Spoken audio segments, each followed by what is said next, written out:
Muchas gracias, José Manuel. Un lujo trabajar con vosotros. Chisco, os presento a Francisco. Es colaborador nuestro en el departamento. Hemos trabajado muchos años juntos. Está a punto de terminar su tesis doctoral precisamente con el proyecto de zonificación agroecológica de Cantabria, en el que hemos volcado los mapas del grupo de José Manuel de escenarios de cambio climático para Cantabria, adaptados al impacto en la aptitud de cultivos. Entonces, Chisco, cuando quieras.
Bueno, en principio, José Manuel, yo creo que has centrado bien la primera parte del tema que iba a hablar, o sea que en realidad se trata de reducir la escala, es decir, el tema es de escala, ya hemos llegado a una escala regional, se ha conseguido ya en base a los, digamos, la base es agraria, evidentemente, o sea, el impacto es en el tema agrario. Ahí tenemos los retos que nos vamos a enfrentar y que ya estamos enfrentándonos, digamos, sería la introducción a lo que vamos a tocar. Evidentemente ya se ha hablado muchas veces ya desde ayer sobre el tema de los retos que tenemos. Evidentemente he puesto en rojo el cambio climático, es uno de ellos, pero a mí me gusta llamarlo cambio global, ¿no? Entonces, dentro de lo global está, obviamente, he puesto cambio de usos del suelo por el tema de la importancia que tiene intervegas el suelo. Pero bueno, hay más cosas. Vamos a centrarnos entonces en el tema del cambio climático. Se ha hablado de la población, se habla de los recursos, cómo se está evidentemente agotando ya determinadas cosas. Y luego, bueno, pues las estrategias que hay para abordar esta problemática global que tenemos, ¿no? Y lo último que vemos, está claro, que se tienen que mantener los ecosistemas, y dentro de los ecosistemas sabemos que la cuestión de la agricultura, pues desde el Neolítico pues hasta ahora, el tema han sido agroecosistemas realmente lo que el ser humano ha hecho a lo largo de la historia, ¿no? Ahora estamos en un nivel de explotación intensiva, pero no deja de ser un agroecosistema muy impactado y muy vulnerable, por lo que ya hemos comentado otras veces. Bueno, el tema, digamos, de lo que se ha abordado en José Manuel, se puede resumir en el tema agrario, en el tema de los cultivos. Es decir, tenemos que ver cómo está afectando a los cultivos lo que se nos ha comentado. En principio tenemos esos cuatro puntos que os he puesto, que se puede extrapolar, evidentemente es global, pero aquí vamos a centrarnos en unas cosas más que en otras porque nos están impactando más. Evidentemente hay un incremento de la insolación. En realidad es un incremento de la radiación global, pero aquí estamos viendo también que en Cantabria la insolación está aumentando en estos últimos años con irregularidades, pero está aumentando a nivel anual, ¿no? Luego, el aumento de CO2 está incrementando las tasas, la fotosíntesis. Entonces, claro, está creciendo más todo. Los árboles crecen más siempre que haya una buena base, digamos, de agua. El desarrollo vegetativo es mayor. Luego, disminuyen las tasas de transpiración. Las plantas se están defendiendo, evidentemente, porque no pueden transpirar tanto agua, entonces están intentando, por medio de estrategias, transpirar menos, ¿no? El incremento de temperatura, ya lo has comentado José Manuel, es una de las claves para entender todo. Entonces, eso dispara otro tipo digamos, de variables que influyen sobre los cultivos, como es la evapotranspiración, está aumentando también. Luego, a nivel fenológico, disminuye la duración del ciclo de los cultivos. Lo que antes podía utilizar una especie vegetal para producir un ciclo vegetativo desde que se siembra hasta que se recoge, pues se está reduciendo en prácticamente todos los cultivos, ¿no? Cereales, por ejemplo, la vid este año, con el problema de verano seco y fuertemente cálido, más todavía que los anteriores que hemos tenido, pues se está viendo que han bajado. En La Rioja han vendimiado 15 días antes aproximadamente, creo. En Castilla-La Mancha por ahí ha estado la cosa también, 15, 20 días. En fin, la cosecha también de manzana, de peras y tal, pues donde ha podido haber, que no se lo cargó las heladas que hubo en abril, pero entonces tenemos que va bajando. Incremento de temperaturas extremas y luego variabilidad de las temperaturas mínimas. No hay que decir los episodios que hubo hace, como Filomena, por ejemplo, de temperaturas mínimas, que eso lo asociamos, el cambio climático y la variabilidad lo asociamos al tema de las temperaturas extremas máximas, pero también hay que mirar las mínimas, ¿eh? Hizo mucho destrozo. El Filomena pues, se cargó muchos árboles. ¿Por qué? Por unas temperaturas mínimas durante varios días extremas que bajaron de los 15 grados bajo cero, y eso pues en el centro de Madrid, en el centro de toda la península ibérica, que es donde más sacudió la cosa, pues se cargó muchos árboles y otras especies de jardines y demás. Bueno, y luego la precipitación está también, que es lo que también está con mayor variabilidad todavía que la temperatura. Estos son a rasgos generales a nivel fenológico y a nivel agroecológico lo que estamos viendo en el tema de los vegetales. O sea, se modifica la duración de las estaciones, hay reducción de las precipitaciones, lo que hemos dicho antes, un incremento de las temperaturas extremas y eventos, heladas también a destiempo, olas de calor. Y luego esto está produciendo alteraciones fisiológicas en los cultivos, lo que hemos dicho antes, se acortan los ciclos, y luego la calidad de los productos finales, tema interesante también, también puede bajar, la calidad del forraje baja para el ganado, la calidad de los frutos también puede bajar a nivel de alimentación. Entonces está afectando a la cantidad y a la calidad, puede afectar.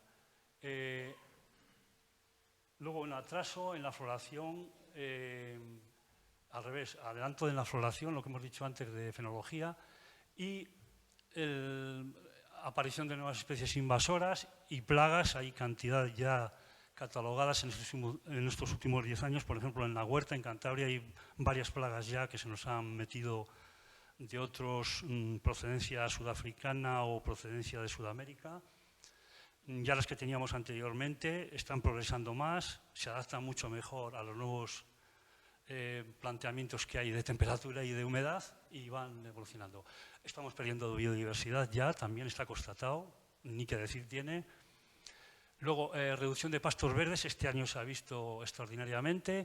No quiere decir de pastos en general, puede haber una producción mayor de materia seca, pero los pastos verdes, donde pastaban las vacas, ha habido 2 o 3 meses que no se ha podido hacer aquí en Cantabria y en toda la cornisa norte, cuánto antes era, pues podía ser un mes, ahora ya han sido 2 o 3 meses que las vacas no han podido subir, no han podido pastar en el verde. Y luego, bueno, pues ha aumentado también el forraje. Ha habido un mes donde el tema del forraje se disparó, en agosto creo que fue, aquí por lo menos en esta zona. Y esto está haciendo que los rendimientos estén bajando. También hay que decir, se me ha olvidado, que la producción de pastos en un principio puede incluso aumentar. Está aumentando en lo que es la estación fría. Está aumentando en la estación fría, pero eso no compensa lo que luego está pasando en verano, que se pierde digamos, el pasto en verde que he dicho antes. Bueno, empalmando con lo que antes, o continuando con lo que antes ha dicho José Manuel, el trabajo que se ha hecho o que estoy haciendo ahora mismo con el tema del trabajo de tesis tiene su base, ya lo ha comentado, no me voy a detener mucho, en el trabajo de escenario de cambio climático del 2011 que se publicó, y ahí está la base de lo que realmente se utilizó en su momento, ¿no? Aquí, bueno, he metido también para que veáis a nivel de la península ibérica, pues he cogido una proyección que 2070-100, de las últimas que se han hecho, vamos, de las 3 que se hacen habitualmente en el siglo. He cogido la última, pero para que veáis los contrastes que puede haber. Todavía no está recogido Cantabria, evidentemente, pero bueno, ya veis cómo se ven las reducciones y los aumentos de temperatura y las reducciones en el porcentaje de precipitación. Esto es lo que se hizo con 3 modelos generales y luego el clima que se tomó de base, 58-2000, y luego las proyecciones que veis ahí, que ya también lo ha comentado José Manuel, 2011, la primera, 40, 41, 70 y 71, 100. El escenario es el de más probabilidad, que también lo has comentado, que es estaría ahora 6,2 y 8, me parece, ¿no? Que el equivalente de ahora, que es el A1B. Y en base a, luego se han cuantificado las incertidumbres, que hay bastantes, parece que no, pero y se ha calculado y se ha sacado un producto que nos movemos con probabilidades. Tenemos que irnos es probabilístico. Bueno, esto ya es en Cantabria. Evidentemente vemos que las temperaturas pues siguen el proceso más o menos global que hay en el resto de la península. Lo que pasa que, claro, las diferencias también se ha comentado, entre las zonas de valle más cercanas digamos, a la costa, varían de otra forma. Luego el interior, donde hay un clima ahora más continental y más mediterráneo, ahí parece ser que se dispara más la temperatura, se va a disparar más. Y luego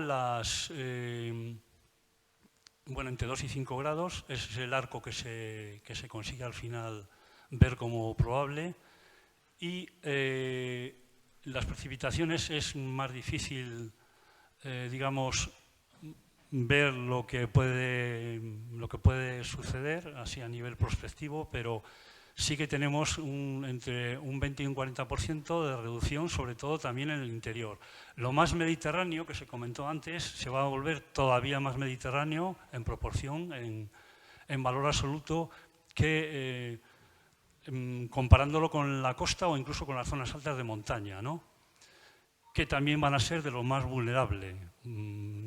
Estamos hablando de intervegas, vegas fluviales, de suelos de alto valor, pero las zonas de montaña son probablemente lo más vulnerable que vamos a tener también.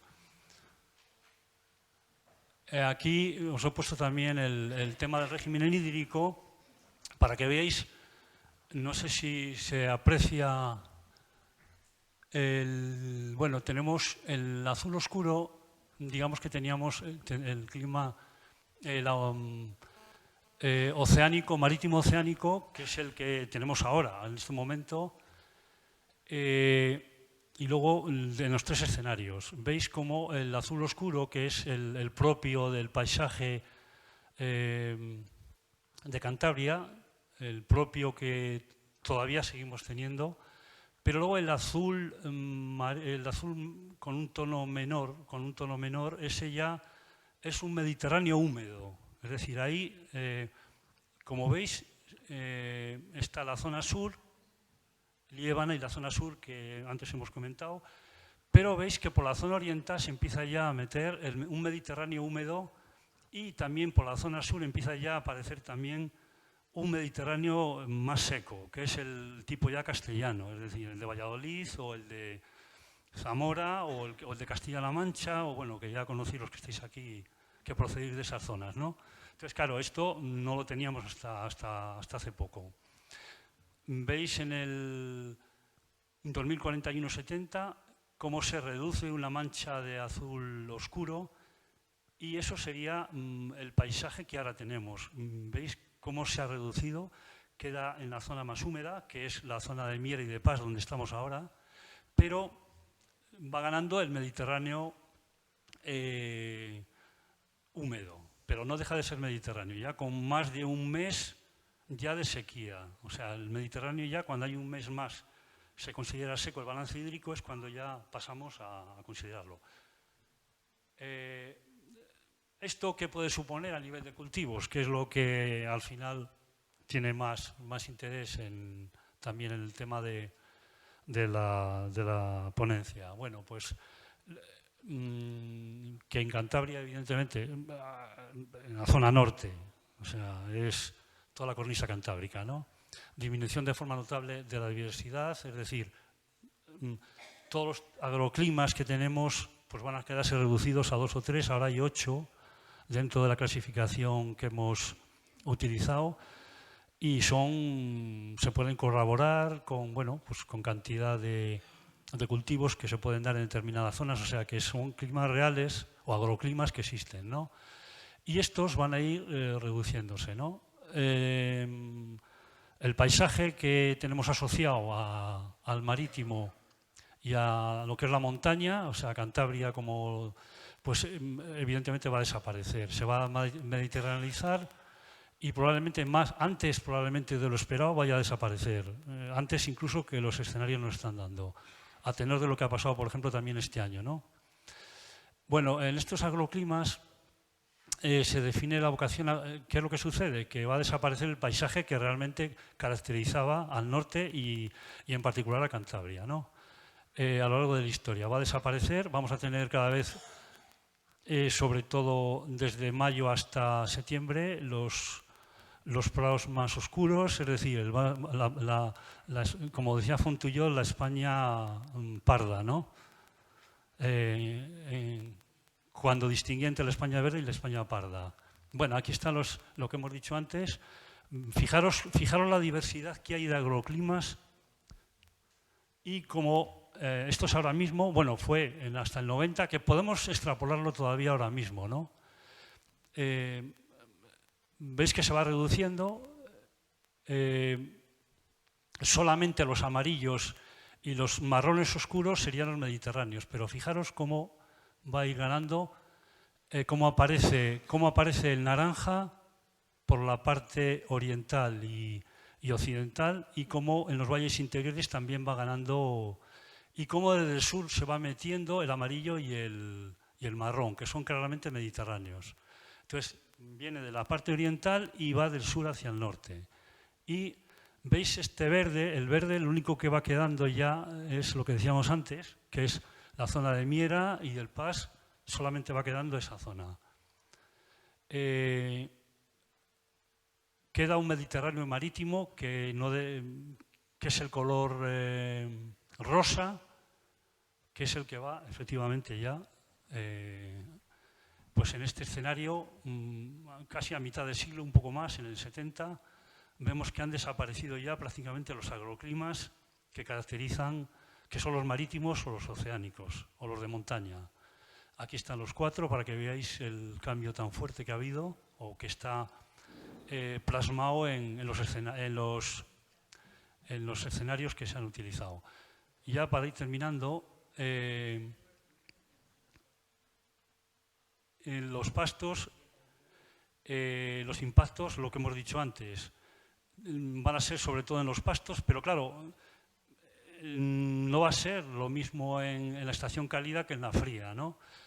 Va a aumentar, la producción de pastos va a aumentar desde el mes de noviembre hasta mayo.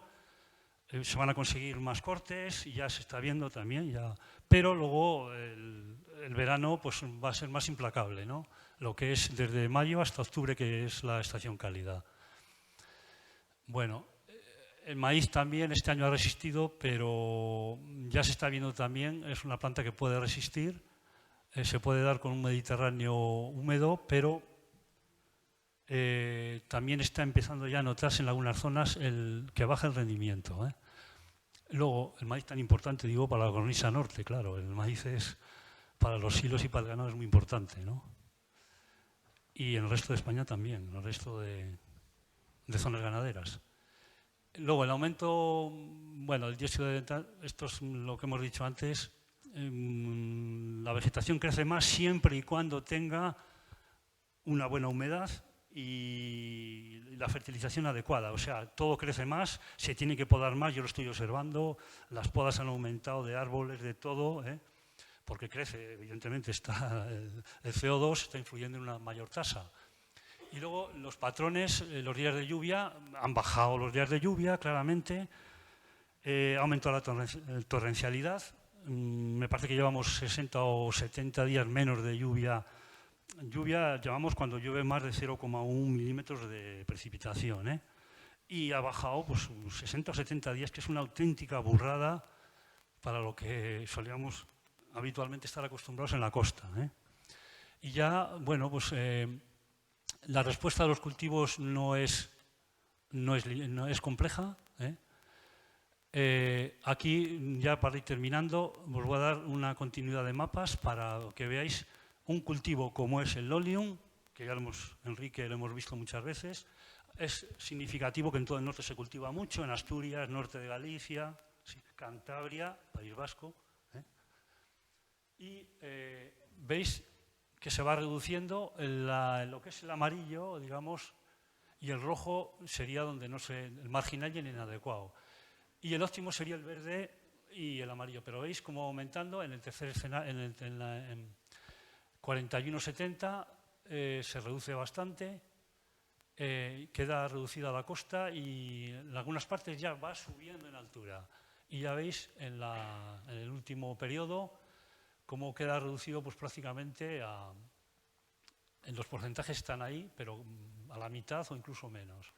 Tenemos a una escala menor, que es a 1,50.000. Ahí podéis comparar la zona costera y en dos escenarios contrapuestos, con 100 años de diferencia. Y ya, bueno, pues está clarísimo que a nivel de pastos y de un forraje como, pues el impacto es extraordinario. Luego, aquí la alubia, que se cultiva también bastante, como en Asturias, etcétera. Bueno, pues Galicia también se cultiva, por supuesto. Luego, el tema del interior y la zona costera se va reduciendo, teniendo en cuenta que es que no tenemos regadío. O sea, el regadío en Cantabria existe, pero claro, existe en la zona sur de Valderredible, donde hay cierta tradición para el cultivo de la patata, maíz y demás. Este estudio está hecho con un secano, es decir, el secano de Cantabria y el norte de España ha permitido todo tipo de cultivos sin tener que regar prácticamente, salvo ocasiones contadas, ¿no? Entonces, este trabajo está hecho sobre todo con secano, Por supuesto, si metemos el regadío, claro que va a cambiar todo, evidentemente. Luego, hablo de Cantabria, no, porque ya, si nos vamos al País Vasco sabemos que la Rioja Alavesa, o sea, es que es muy complicado hablar a veces de regiones también. O de Galicia también, que tiene una zona en Orense y sur de Lugo que es muy seca. Bueno, las herramientas para estudiar, con esto ya se termina, sería, hay 3 niveles que hay que utilizar y o por lo menos los más adecuados, que es a nivel de explotación, luego a nivel de parcela, a nivel de sistema de cultivo y a nivel de sistema agrario.